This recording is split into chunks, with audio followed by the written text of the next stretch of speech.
As you wind down here, where do you think Peyton Lewis is now compared to a month ago, and how is Dylan holding up with the workload?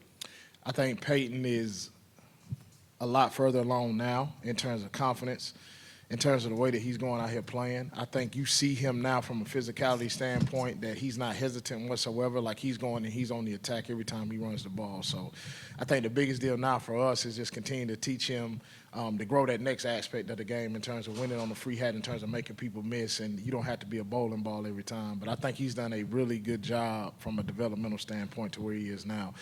Dylan's has been good from a workload standpoint. I know last week wasn't as heavy as it's been being in the past, but, you know, he did a really good job of being able to control what he can control and take advantage of his opportunities, and did a phenomenal job with his reps that he was given. Coach, what's it say about you as a coach that your first year here, you get a guy who's going to break the school record? No, I'm just seriously, but on Dylan, how do you guys manage? I mean, how would you manage the workload, you know, if he's, 50 yards away in a tight game? You know what? I think that's one of them situations we got to cross that bridge. Hopefully, when we get there.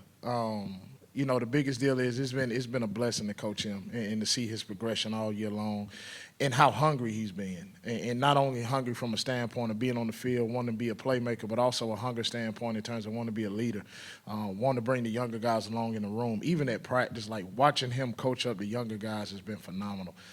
Because I think the number one deal is they see the traits that he has, they see the leadership characteristics, and they see what hard work does for you. And he's the prime example of that, which has been good.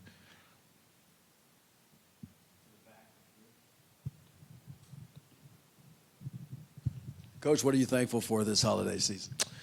Number one, being able to be here. I'm thankful for that. God's blessed me and my family this opportunity to be able to come to this university and be a part of this program, which has been phenomenal. And then, thankful for my family that I have inside this building, thankful for my family that I got at home, and just thankful to be able to be alive, to be honest with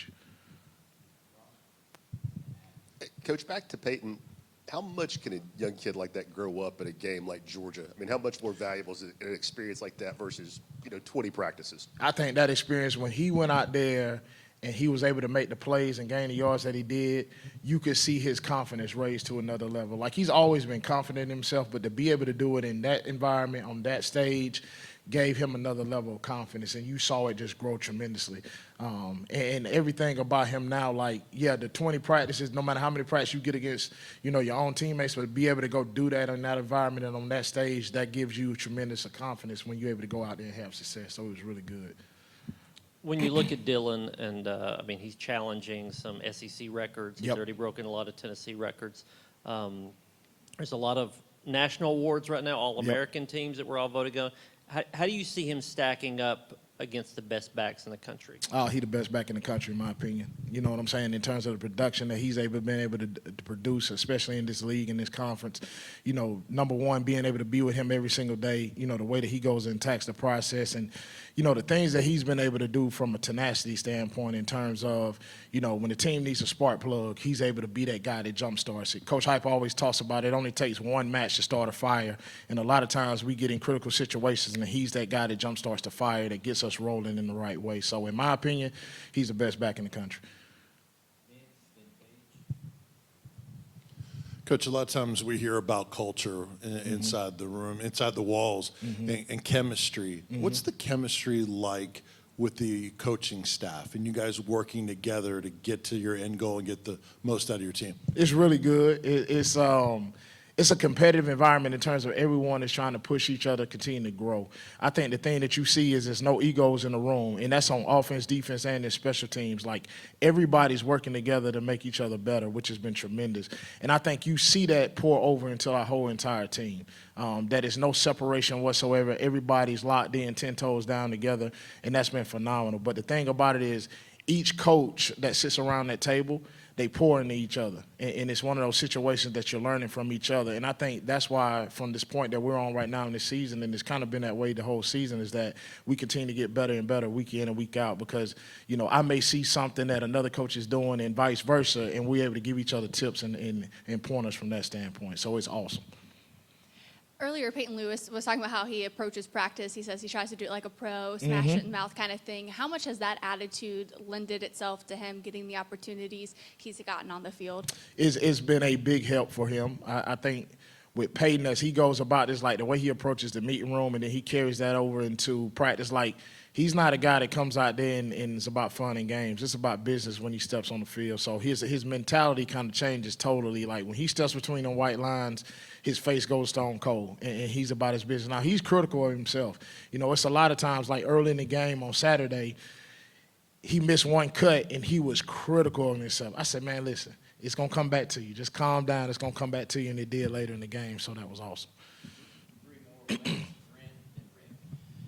Darrell, is there anything about Dylan that surprised you once you got here? Anything that about his game, anything about his personality? Was there anything that you thought, this is better than I thought it was? To be honest with you, the physicality portion of it, to be able to see him go in there, like you see him now going in from a pass protection standpoint, the way he goes in there, he's aggressive and he's attacking.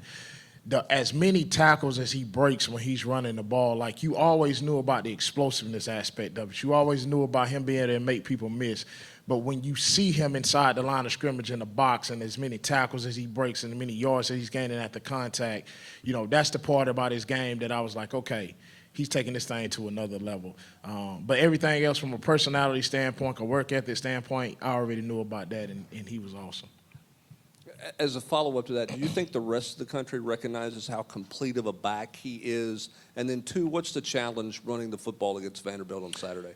You know, I do think the rest of the country understands that about him. I think everybody kind of sees week in and week out the production and the consistency that he's been able to have. So I do think that they recognize that. With Vanderbilt, I think the number one deal is they're going to play physical, they're going to play tough. I mean, you sit up there and you look at their front seven, they do a really good job in terms of being able to get on and get off blocks, but they're physical. In terms of those front four do a phenomenal job of playing directly into the offensive linemen. The linebackers do a really good job of playing downhill. I mean, everything that they do is textbook-wise in terms of how they fit the gaps versus the runs, whether that's zone runs or gap schemes. And then the secondary ties into that as well. Like you see through that defense, the personality of the head coach. You see it from a cerebral standpoint in terms of how they lining up schematically, and then you see the physicality portion in terms of how they're attacking and going to attack people in terms of running the football. And they've done that all season long. Like it has not been a drop-off. You see that consistently with them. No matter what the structure is, they're on the attack, and they're doing a really good job of being physical. Coach, Brent asked my Vandy question, so I'll Okay. pivot. The college football poll comes out tonight, and Tennessee should be back in. How do you guys handle that as a unit, as a team, when you're out there on practice getting ready for a big game like Vandy this week? Being able to control what we can control. The number one deal is how we go out here and attack this practice, but the biggest deal is how we go out here and execute in the games. Like everything outside of this building is going to take care of itself, but we have to be able to go out and control our execution in terms of how we operate, and then also the efficiency that we're doing it with, and then going out here having fun. Like you got to enjoy this moment. Like the biggest deal is it's Thanksgiving weekend. You're playing on a national stage in a big game that we've earned the right to be in. Like that is nothing better than that. So we control what we can control inside this building, which is our attitude and our effort, and then everything outside of that, it'll take care of itself. Awesome. Appreciate y'all.